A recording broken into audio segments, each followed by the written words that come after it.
Alright guys, let's look at lesson 4, which is drawing Lewis dot diagrams for ionic compounds. Okay, when you draw a Lewis dot diagram, you have to remember a couple of main things. So let's review those first. For ionic compounds, when you draw the ion dot diagrams next to each other to make sure that the ion charges cancel out, you have to make sure that they add up to 0, and that the opposite charged ions are next to each other.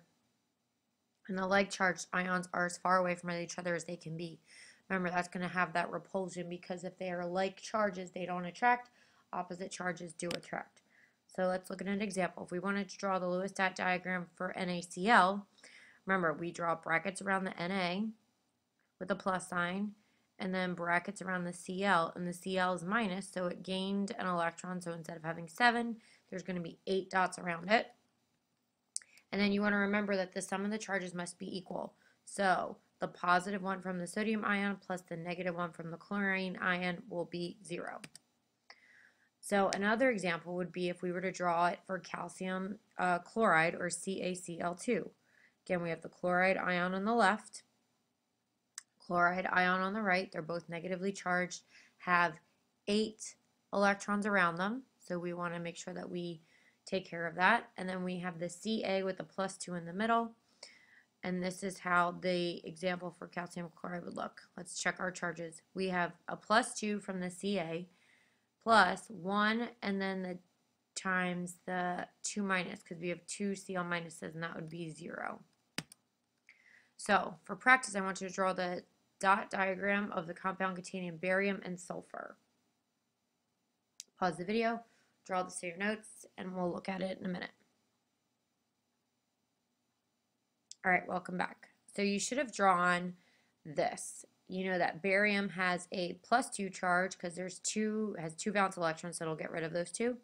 Sulfur has a minus 2 charge because it has 6 electrons around it. It's in column 16, so it will gain 2 in order to be stable, and it will have minus 2. And when you check your charges, the plus 2 plus the minus 2, that equals a 0 charge. Try another one. Draw the Lewis dot diagram for the compound containing aluminum and bromine. Pause the video, try this in your notes, and then come back. Okay, welcome back. For this one, you should have came up with, you have aluminum plus 3. Okay, aluminum has the 3 valence electrons around it, so it'll get rid of those 3. And then around it, you should have drawn the 3 Br minus 1s. Remember, bromine has 7 valence electrons, so it'll gain 1 to be negative. And then when we check, we have the plus 3 from the aluminum, then minus 1, and there's 3 of those because we have 3 bromines, and that charge will equal to 0. All right, so what I want you to do is to draw the dot diagram of the compound containing barium chloride. And this is what it should look like. Check your charges. Plus 2 from the barium, 1 negative for each of the chlorine. There's 2 of them, so plus 2 plus minus 2 equals 0. So that's your Lewis dot diagram for barium chloride. When you look at magnesium bromide, you do the same thing. Magnesium has 2 valence electrons. Bromine will have 7 plus the additional to get 8.